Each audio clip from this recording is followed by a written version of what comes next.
Okay, good morning, ladies and gentlemen. Welcome, you all. I'm delighted that you decided to participate in this conference.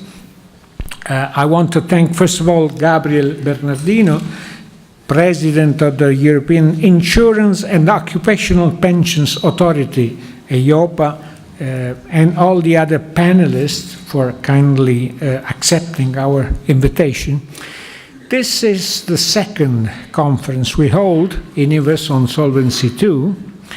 This time we decided to focus on a specific topic, the effects of the new prudential framework on small and medium-sized insurers, SMIs from now on.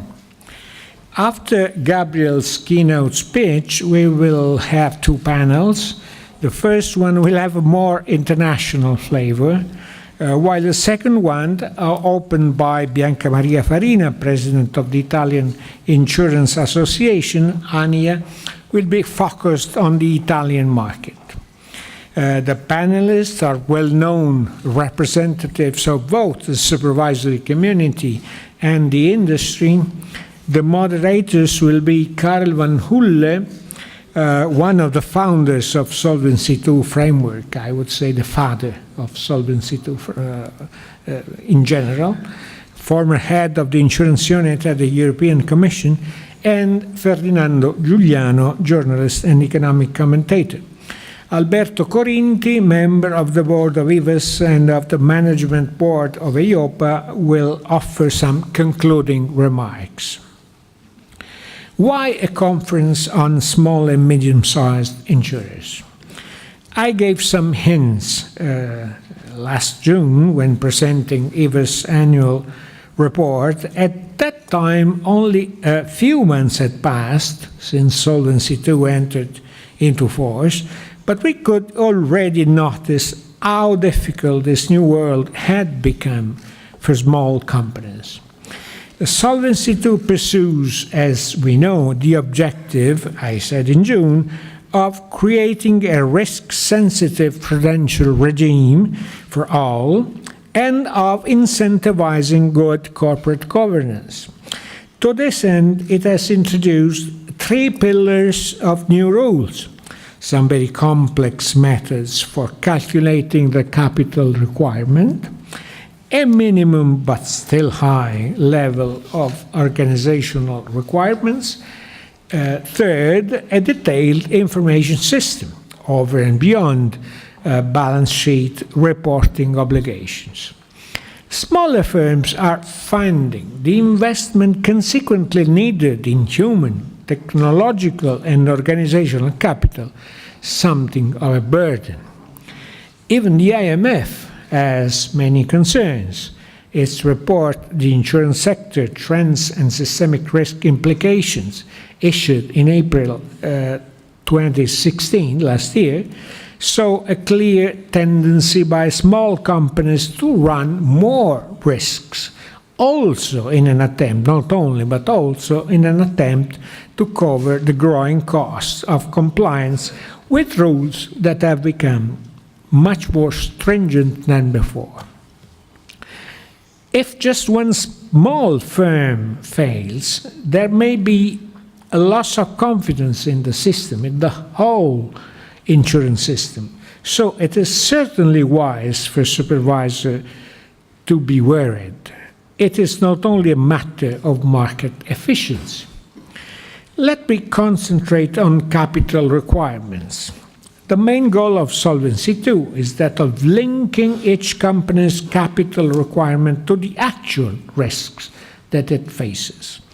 Such risks are self-measured by the company through methods controlled or even validated by the National Supervisory Authority. Ordering these tools by increasing complexity, we have the so-called standard formula, then the undertaking-specific parameters, USPs, and finally the internal models. Inevitably, when you go from basic, which was Solvency II, the sophisticated, which is Solvency II, you have to accept an increase in the level of complexity. That's natural, that's physiological. So no surprise, not only are internal models very complex, but also USPs and even the standard formula. The latter, the standard formula, is the method chosen by most SMIs to calculate their capital requirements. Though it is the simplest of the three methods, it is much more complex than the one in use under Solvency I.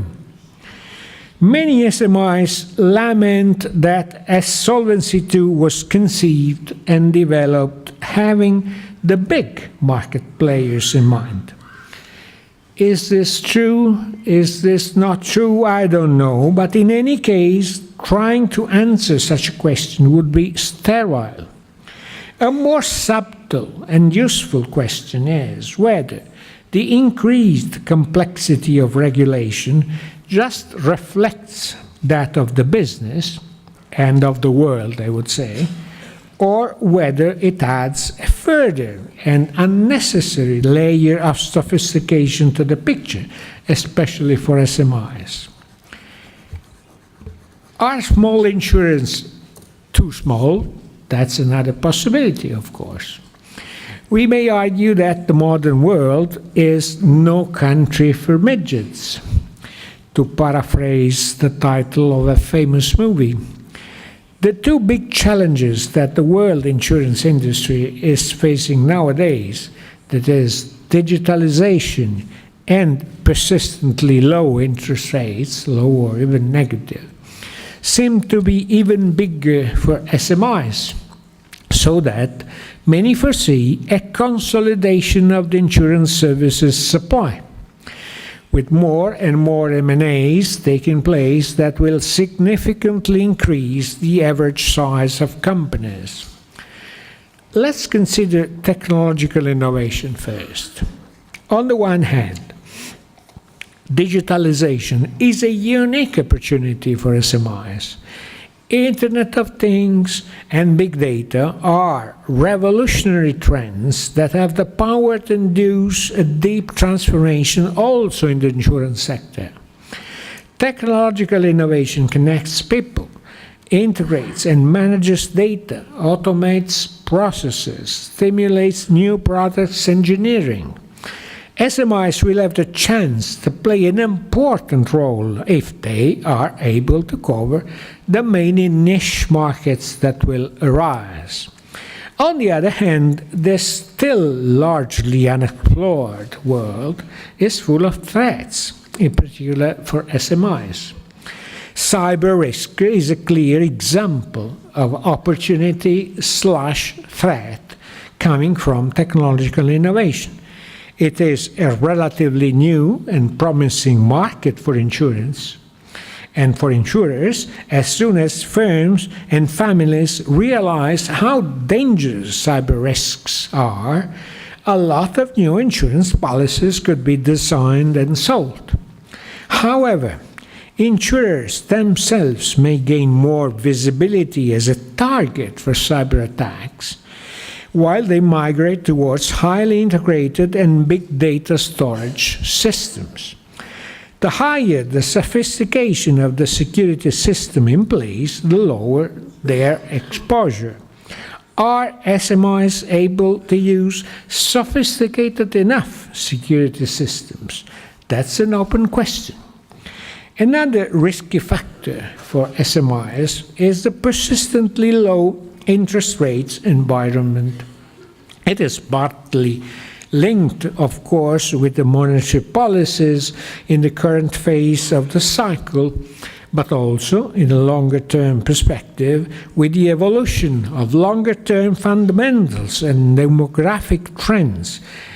It is intertwined with technological change, since it may accelerate it and so the ensuing M&A process. We'll still don't know how long this environment will last. As for monetary policy, headline inflation has increased lately, largely owing to energy prices, but underlying inflation pressures remain subdued. So, we may live with low interest rate for some while, for some time still. Most insurance companies are being induced to change their business models, lowering guarantees offered to policyholders or shifting towards products with a stronger financial component, or to take more risk on the asset side. That's the alternative. SMIs are less equipped to weather the storm. That's for sure. Is an SMI capable of managing more complex, innovative products? Is it capable of managing more risky assets, like stocks, for instance? Here's another engine of potential consolidation of the sector. It is likely that eventually market interest rates will have to somehow normalize from the current very low levels. When that happens, the market value of bonds in insurers' portfolios will be reduced. At the same time, returns on bonds will get back to more normal levels, allowing insurers, in particular life insurers, to offer again to their customers traditional insurance products with a guarantee attached. That would require, of course, new contracts. Timing will be crucial. If the rise in market interest rates is gradual, as well as the shift in policyholders' demand from existing contracts to new ones, then the regime change can be managed by companies and can result in a net benefit for them. Sudden hikes on both fronts may instead be dangerous, and SMIs may be the most affected. That's a further reason for consolidation. But these are market forces. We, as regulators, must ask ourselves whether regulation itself is such as to induce consolidation, without any explicit prudential reasons to do that, explicit. An excessive number of M&As may result in a reduction of market competition, in lack of diversity in insurance coverage, and may eventually feed the never-dormant debate-to-fail issue. Is proportionality a solution to this puzzle? Proportionality is, in the application of Solvency II, could be a way out, out of these doldrums. It will be interesting to hear from you on this point.